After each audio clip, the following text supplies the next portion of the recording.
வணக்கம். இது தேர்தல் திருவிழா. நாளுக்கு நாள் அரசியல் களம் பரபரப்பா மாறிட்டு வர சூழல்ல இப்ப நடந்த முக்கிய நிகழ்வுகளை இந்த தொகுப்புல ஒவ்வொன்னா பார்க்கலாம். எம்ஜிஆர் படத்தை போடாம அதுக்கு பதிலா அரவிந்த் சுவாமி படத்தை போட்டு போஸ்டர் அடிக்கிற நிலைமைக்கு அதிமுக போயிடுச்சுன்னு கிண்டல் பண்ணி இருக்காரு திமுக இளைஞரணி செயலாளரும் அமைச்சருமான உதயநிதி ஸ்டாலின். வர்ற தேர்தல்ல அடிமைகளோட முதலாளிகளை வீட்டுக்கு அனுப்புறதுதான் ஒரே குறிக்கோளா இருக்கணும்னு அவரு வலியுறுத்தி இருக்காரு. திமுகவோட சென்னை கிழக்கு மாவட்ட பாகநிலை முகவர்களோட ஆலோசனை வேப்பேரி பெரியார் திடல்ல நடந்துச்சு. இதுல கலந்துகிட்டு பேசின அமைச்சர் உதயநிதி ஸ்டாலின் பாஜகவை வீட்டுக்கு அனுப்புற நேரம் வந்துடுச்சுன்னு தெரிவிச்சாரு. 2021 தேர்தல்ல அடிமைகளை வீட்டுக்கு அனுப்பிச்ச மாதிரி 2024 தேர்தல்ல அடிமைகளோட முதலாளிகளை அனுப்பணும்னு அதிமுகவையும் பாஜகவையும் விமர்சிச்சாரு. நாடாளுமன்ற தேர்தல் வெற்றி 40க்கு 40 ஜெயிச்சு தலைவர்கிட்ட கொடுத்தா இன்னும் தெம்பா ஒன்றிய அரசு கிட்ட நம்ம கேட்க வேண்டியது கேட்கலாம். நாம நினைக்கிற ஒன்றிய அரசு அமைஞ்சதுன்னா, நாம நினைக்கிற ஒன்றிய பிரதமரை உட்கார வச்சுட்டோம்னா தமிழ்நாட்டுக்கு என்னென்ன தேவையோ அதை கேட்டு வாங்கலாம். இந்த அதிமுக ஆட்சியை எப்படி பயமுறுத்தி வச்சிருந்தாங்க? சிபிஐ, ஐடி, இடி, ரைடு, இப்ப நமக்கு அந்த பயமுறுத்துற வேலை ஆரம்பிச்சிருக்கிறாங்க. ஆனா உங்களுடைய உருட்டல் மிரட்டலுக்கெல்லாம் பயப்படுறதுக்கு திமுக ஒன்றும் அடிமைகள் கூட்டம் கிடையாது. 2021 அடிமைகளை துரத்தி வீட்டுக்கு அமிச்சோம். இப்போ இந்த தேர்தலில் அடிமைகளுடைய ஓனர்ஸ், எஜமானர்கள், அவங்களையும் துரத்தி அடிப்போம். தொடர்ந்து பேசின அவரு சமீபத்துல எம்ஜிஆரோட பிறந்த நாளுக்காக ஆம்பூர் பக்கம் ஒரு இடத்துல அதிமுக காரங்க ஒட்டுன போஸ்டர்ல எம்ஜிஆருக்கு பதிலா அரவிந்த் சாமியோட போட்டோ இருந்ததை கிண்டல் அடிச்சாரு. அவங்க மாவட்ட கழக நிர்வாகிகள் போஸ்டர் அடிக்கிறாங்க. போஸ்டர்ல எம்ஜிஆர் போட்டோக்கு பதிலா நடிகர் அரவிந்த் சாமி போட்டோ வச்சுட்டா. உண்மையா நடந்ததுங்க. இது யாரும் சொன்னா கூட நம்ப மாட்டாங்க. அவங்களுடைய தலைவர் எம்ஜிஆரா நடிகர் அரவிந்த் சாமியான்னு தெரியாத அளவுக்கு அதிமுகவுடைய நிலைமை இப்போ இருக்கு. இதை போய் நம்ம இதுக்கு மேல என்னத்த சொல்றது? இவங்களெல்லாம் எடுத்து நம்ம அரசியல் செய்ய வேண்டியதா இருக்கு. கூட்டத்துல பேசின திமுக எம்பி தயாநிதி மாறன் இந்த தேர்தலை பொறுத்த வரைக்கும் திமுக, பாஜக, அப்புறம் பாஜகவோட பி டீம், அதிமுக ஆகிய கட்சிங்க இடையேயான போட்டின்னு விமர்சிச்சாரு. இந்த முறை நாம் தேர்தலை சந்திக்கின்ற போது மும்முனை போட்டிகளாக இருக்கிறது. ஒரு பக்கம் தன்னை பூதாகரமாக பெருசாக்கி பாஜக ஒரு பக்கம் நிற்கிறது. பாஜகவின் பி டீமாக பார்த்தீர்கள் என்றால் எடப்பாடியோட அதிமுக இந்த களத்தில் இறங்குகிறார்கள். இதை வெற்றி பெறுவதற்கான கூட்டம் தான் இந்த கூட்டம். முன்னதாக கூட்டத்துல பேசின உதயநிதி மத்திய சென்னை தொகுதிய தயாநிதி மாறனுக்கு ஒதுக்கலன்னா சென்னை கிழக்கு மாவட்ட நிர்வாகிகள்லாம் விட்டுடுவாங்களான்னு கேட்டதோடு மத்திய சென்னை தொகுதி சிரிச்ச முகத்தை கொண்டவருக்குத்தான் அப்படின்னு சூசகமா தெரிவிச்சாரு. முன்னாடி நடிகர் விஜய ஜோசப் விஜய்னு கடுமையா விமர்சிச்சிங்களே, இப்போ கட்சி ஆரம்பிச்சிருக்காரே, அதை பத்தி உங்க கருத்து என்னன்னு கேட்டா, நான் எங்க அவரை விமர்சிச்சேன், அவரை படத்தை தானே விமர்சிச்சேன் அப்படின்னு விளக்கம் கொடுத்திருக்காரு பாஜக மூத்த தலைவர் ஹெச் ராஜா. அந்த படத்தில் சொல்லப்பட்ட கருத்தை நான் விமர்சித்திருக்கிறேன். காரணம், உங்களுக்கு இதை மெமரியை ரிஃபர்பிஷ் பண்ணுறதுக்குன்னு சொல்லணும்னா, இந்தியாவில் கல்வி இலவசம், ஏழை எளிய மக்களுக்கு கல்வி இலவசம், கவர்மெண்ட் ஸ்கூல்ஸில் இலவசமாக கொடுக்கணும். அதே மாதிரி மருத்துவம் இலவசம். இதை டிஸ்டார்ட் பண்ணி கருத்துக்கள் இருக்கும் பொழுது நாம் சொல்கிறோம் இல்லை, உண்மை இல்லை, சிங்கப்பூர், அது மலேசியா சொன்னாரா, சிங்கப்பூர் சொன்னாரான்னு. அங்கெல்லாம் நீங்கள் இம்மீடியட்டாக அட்மிட் பண்ண முடியாத ஹாஸ்பிட்டல்ஸில் அந்த மாதிரி சூழ்நிலை இருக்குது. It's not free also.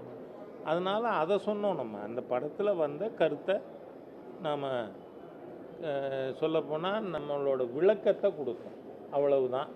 அதனால் இப்போவும் அவர் கட்சி பேர் அறிவிச்சிருக்கார், அரசியலுக்கு வரேன்னு சொல்லியிருக்கார். நான் அதனால் என்னோடய ரியாக்ஷனை அந்த அளவில் நிறுத்திக்க விரும்புகிறேன்.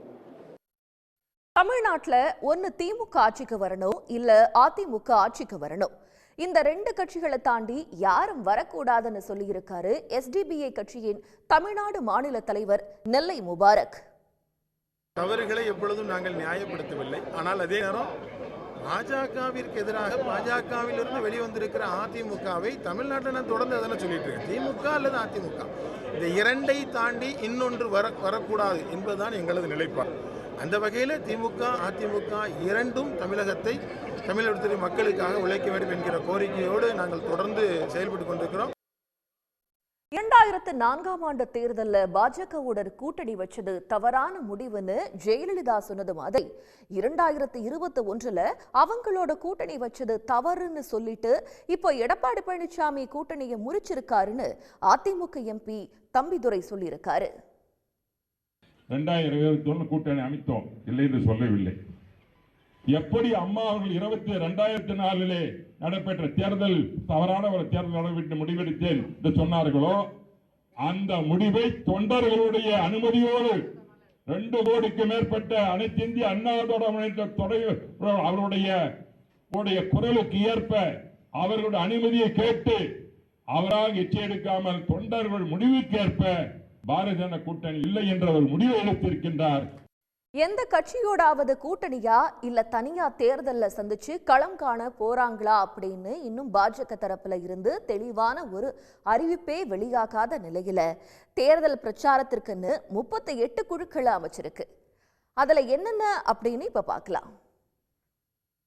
நாடாளுமன்ற தேர்தல் நெருங்கிட்டு இருக்க நிலையில திமுக ஒரு பக்கம் கூட்டணி கட்சிகளோட பேச்சுவார்த்தை, தொகுதி பங்கீடு, தேர்தல் அறிக்கை தயாரிப்புன்னு வேகம் காட்டிக்கிட்டு இருக்க, இன்னொரு பக்கம் அதிமுக கூட்டணி இன்னும் முடிவாகல. ஆனாலும் பாஜக கூட மட்டும் கூட்டணியே இல்லங்கன்னு மைக்க நீட்டுற இடத்துல எல்லாம் அந்த கட்சியோடைய தலைவருங்க சொல்லிட்டு இருக்காங்க. இன்னொரு பக்கம் மத்தியில ஆட்சியில இருக்க பாஜகவோட கூட்டணி வைக்கிறத பத்தி இதுவரை எந்த கட்சியும் வெளிப்படையா சொல்லல. ஆனா பாஜக கூட சேர நிறைய கட்சிங்க ஆர்வம் காட்டுறாங்களேன்னு பாஜகவுடைய வானதி ஸ்ரீனிவாசன் சொல்லியிருக்காங்க.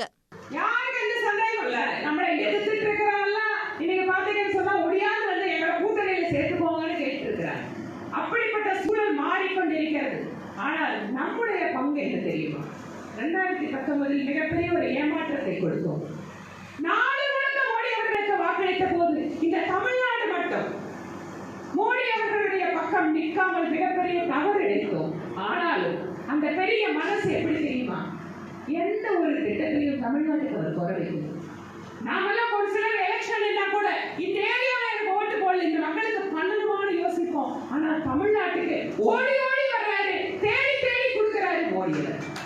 இப்படி பாஜக காரங்க பயங்கர நம்பிக்கையா இருக்க, அத அப்படியே தக்க வச்சுக்கிற மாதிரி 38 அணிகள் அடங்கிய மாநில தேர்தல் மேலாண்மை குழுவை அறிவிச்சிருக்காரு பாஜக மாநில தலைவர் அண்ணாமலை. மத்த கட்சிங்க எல்லாம் தேர்தல் அறிக்கைக்கு 1, தொகுதி பங்கீடு பேச்சுக்கு 1ன்னு வழக்கமா அறிவிக்கிற மாதிரி குழுக்களை அறிவிக்க, பாஜகவோ பிரச்சார உரைய தயாரிக்க 1, அதை அச்சிட 1 அப்படின்னு மானாவாரியா குழு அறிவிச்சிருக்காங்க. இது மட்டும் இல்லாம வாகனம், வீடியோ வேன், கால் சென்டர் அமைக்கணும்னு எக்கச்சக்கமா அறிவிச்சு ஆச்சரியக்குறியா மாறி நிக்கிற இந்த 38 குழுக்கள்ல மொத்தம் அந்த கட்சியுடைய நிர்வாகிங்க 97 பேர் இடம்பெற்றிருக்காங்க. எது மாதிரியும் இல்லாத புது மாதிரியா அறிவிச்சிருக்க இந்த குழுக்கள் எல்லாம் பாஜகவுடைய தேர்தல் பிரச்சாரத்துல என்ன மாதிரி தாக்கத்தை ஏற்படுத்தும்னு இனிமேதான் பார்க்கணும். 2 கோடி தொண்டர்கள்னு எடப்பாடி பழனிசாமி சொல்றதெல்லாம் நம்பாதீங்க. அதிமுகல 1.5 கோடி தொண்டர்கள் தான் இருக்காங்கன்னு ரொம்ப உறுதியா சொல்லி இருக்காரு முன்னாள் முதல்வரான O பன்னீர்செல்வம்.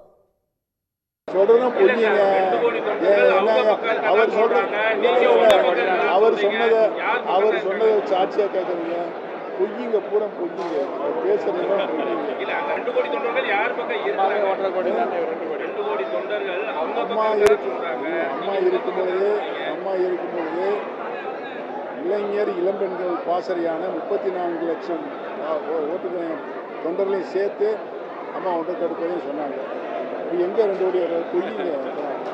ஏங்க இது பாருங்க அண்ணே, இங்கே பாருங்க, ஃபார்ம் கொடுத்தாங்கல்ல அவங்க, எடப்பாடி கொடுக்குவார் படத்தை போட்டு வாங்க உறுப்பினர் படிவாங்க பூரா வாக்காளர் வச்சு எழுதிக்கிறாங்க. மறுபடியும் பாஜக மட்டும் ஆட்சிக்கு வந்துடுச்சுன்னா இந்தியாவுக்கே பேராபத்து அப்படின்னு எச்சரிக்கை விடுத்திருக்காரு மனிதநேய மக்கள் கட்சியோட மாநில பொதுச் செயலாளரும் எம்எல்ஏவுமான அப்துல் சமது. அவர் என்ன கருத்துக்கள் சொல்லியிருக்காருன்னு இப்ப பார்க்கலாம். பாஜக ஒன்றியத்தில் ஆட்சிக்கு வருமையானால் அது இந்தியாவுக்கு ஒரு பேராபத்தை கொண்டு வரக்கூடியதாக இருப்பதை இந்த அரசியல் களத்தை நுணுக்கமாக ஆய்வு செய்யக்கூடிய அனைவரும் ஒப்புக்கொள்ளக்கூடிய ஒரு உண்மையாக இருந்து கொண்டிருக்கிறது. ஒரு சாதாரண ஆட்சியாக அது இருக்கப் போவதில்லை. இந்தியாவினுடைய பன்மைத்துவத்தை, வேற்றுமையில் ஒற்றுமையை, ஒரு மதச்சார்பற்ற நிலையை அனைத்தையும் சிதைத்துவிட்டு இந்தியாவினுடைய உண்மையான முகத்தை சிதைத்துவிடக்கூடிய ஒரு மோசமான ஆபத்து இருக்கின்ற காரணத்தால் இந்த தேசம் என்பது அனைவருக்குமான தேசம். காந்தி கனவு கண்ட தேசத்தை பாதுகாப்பதற்கான ஒரு தேர்தலாக வரக்கூடிய நாடாளுமன்ற தேர்தல் இருப்பதை உணர்ந்து இந்தியா கூட்டணி தேசிய அளவில் ஒரு மாபெரும் வெற்றி அடைய வேண்டும் என்கின்ற அடிப்படையிலும் தமிழகத்திலும் புதுச்சேரியிலும் 40க்கும் 40 வெற்றி அடைய வேண்டும் என்கின்ற நோக்கிலும் மனிதநேய மக்கள் கட்சி பணியாற்ற இருக்கின்றது. 4 எம்எல்ஏக்களை வச்சிருக்கீங்களே, கொங்கு மண்டலத்துக்கு ஏதாவது செஞ்சிருக்கீங்களா அப்படின்னு பாஜகவை கேட்டிருக்காரு கொங்கு நாடு மக்கள் தேசிய கட்சியோட பொதுச் செயலாளர் ஈஸ்வரன். பெருந்துறையில் நடந்த அந்த கட்சியோட மண்டல மாநாடு பற்றிய தகவலை இப்ப பார்க்கலாம். ஈரோடு மாவட்டம் பெருந்துறை பக்கத்தில் இருக்கிற சரளைங்கிற பகுதியில கொங்கு நாடு மக்கள் தேசிய கட்சியின் மண்டல எழுச்சி மாநாடு நடைபெற்றது. மாநாட்டுல சுமார் 40 ஏக்கர் பரப்பளவுல 16,000 பெண்கள் ஒரே நேரத்துல வள்ளி கும்மிய அரங்கேற்றினாங்க. இந்த நடனத்தை கின்னஸ் அமைப்பு உலக சாதனையா அங்கீகரிச்சிருக்கு.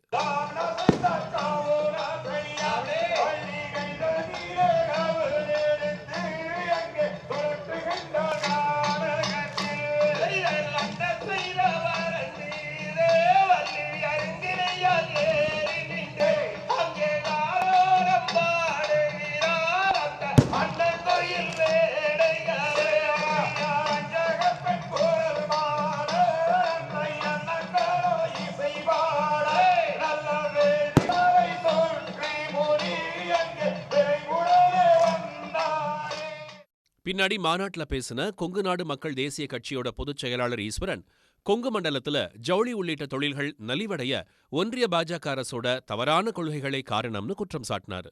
இது மட்டுமில்லாம கொங்கு மண்டலத்துக்கு பாஜக செஞ்சது என்னன்னு அவர் கேள்வி எழுப்பினார். நம்ம கையில ஈடு கிடையாது, நம்ம கையில இன்கம் டாக்ஸ் கிடையாது, நம்ம கையில சிபிஐ கிடையாது.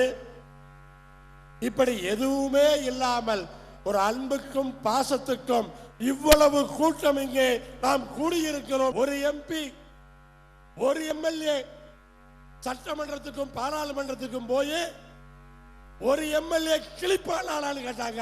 டேய், கிளிக்கிறமா இல்லையா? பாரதிய ஜனதா கட்சியில எம்எல்ஏ 4 பேர் இருக்காங்க சட்டமன்றத்தில். என்ன கிழிச்சாங்கன்னு சொல்லுங்க பாப்போம்.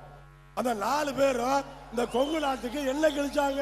ஜவுளி தொழில் அழிதுன்னு சொன்னா கண்டிப்பா அரசினுடைய கொள்கை தான் காரணம். ஒன்றிய அரசினுடைய கொள்கை தான் காரணம்.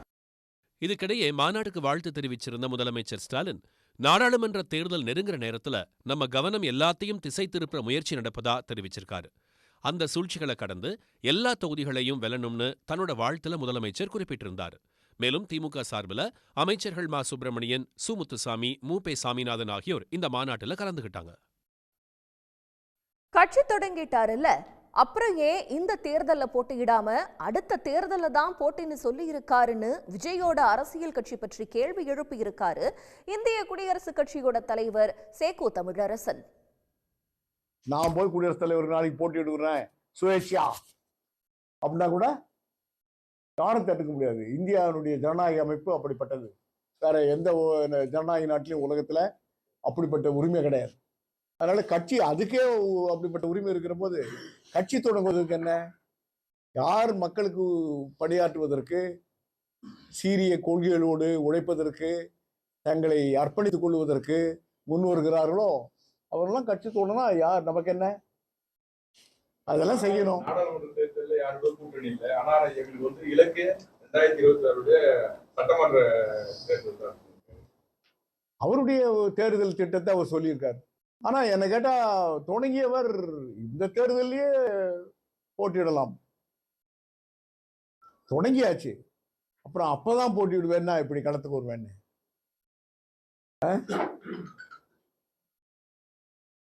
தொடங்கியாச்சு, நான் அடுத்த எக்ஸாமுக்கு தான் வருவேன்,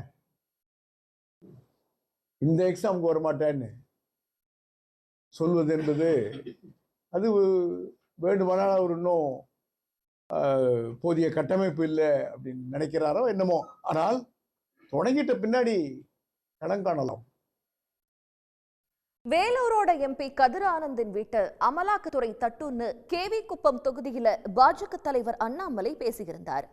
இதுக்கு கதவை தட்டலாம் வேணாங்க, நாங்க திறந்தே வச்சிருக்கோம், எப்போ வேணும்னாலும் வரலான்னு திமுக பொதுச் செயலாளர் துரைமுருகன் பதிலடி கொடுத்திருந்தார். இந்த நிலையில அமலாக்கத்துறை கதவை தட்டுன்னு நான் எப்ப சொன்னேன் அப்படின்னு அணைக்கட்டு தொகுதியில நின்று கேட்டிருக்காரு அண்ணாமலை. இன்னைக்கு அமலாக்கத்துறை மற்றொரு ஒரு அறிக்கை கொடுத்திருக்கிறார். இந்த மணல் கொள்ளையில பாத்தீங்கன்னா சம்பந்தப்பட்டவங்க இருந்து ஆரம்ப கட்ட நடவடிக்கையாக 136 கோடி ரூபாய் மதிப்புள்ள சொத்துக்களை முடக்கி இருக்கின்றார். இன்னைக்கு எந்த நேரமும் கூட கதிரானந்தனுடைய வீட்டு கதவை தட்டுவதற்கு வாய்ப்பு இருக்கு நமக்கு தெரியும். எல்லாத்திலுமே சம்பந்தம் இருக்கு.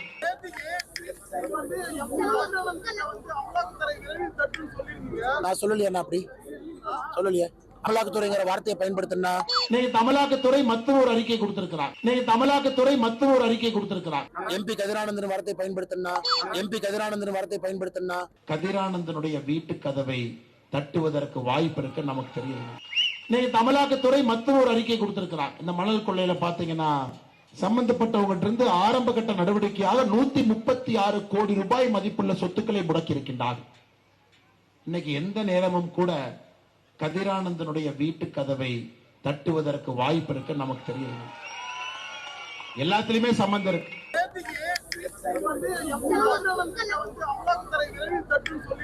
நான் சொல்லலையா, அப்படி சொல்லலையே. அமலாக்கத்துறைங்கிற வார்த்தையை பயன்படுத்தினா எம்பி கதிரானந்தன் வார்த்தையை பயன்படுத்தினா பங்கு மாட்டிக்கிட்ட பங்கு. நாடாளுமன்ற தேர்தல்ல எத்தனை தொகுதிகள்ல போட்டி, கூட்டணி இருக்கா அப்படின்னு ஏதாவது கேட்கறதா இருந்துச்சுன்னா தலைவர்கிட்ட தான் கேட்கணும்னு மக்கள் நீதி மய்ய தலைவர் கமல்ஹாசன் பக்கம் திருப்பி விட்டிருக்காரு அந்த கட்சியோட துணைத் தலைவர் மௌரியா. எந்த முடிவும் நாங்கள் செய்யவில்லை, அவையெல்லாம் தலைவர் பேச்சுவார்த்தை நடத்தி முடிவு செய்வார். கூட்டணியை பற்றி நாங்கள் எந்த பேச்சுவார்த்தையும் நடந்ததாக உங்களிடம் எதுவுமே சொல்லவில்லை. தலைவர் தான் அந்த கூட்டணி பேச்சுவார்த்தையும் நடத்துவார். அது எத்தனை தொகுதின்றதையும் அவர் தான் முடிவு செய்வார். இல்லை கூட்டணி இருக்கா இல்லையான்றதை அவர் தான் முடிவு செய்து அறிவிப்பார். தேர்தல் களம் சூடுபிடிக்க தொடங்கிருச்சு. இனி வர நாட்கள்ல நடக்கிற அரசியல் சுவாரஸ்யங்களை தெரிஞ்சுக்க தேர்தல் திருவிழா நிகழ்ச்சியை தொடர்ந்து பாருங்க. நன்றி, வணக்கம். உடனுக்குடன் செய்திகளை தெரிந்து கொள்ள சன் நியூஸ் பெல் ஐகானை கிளிக் பண்ணுங்க.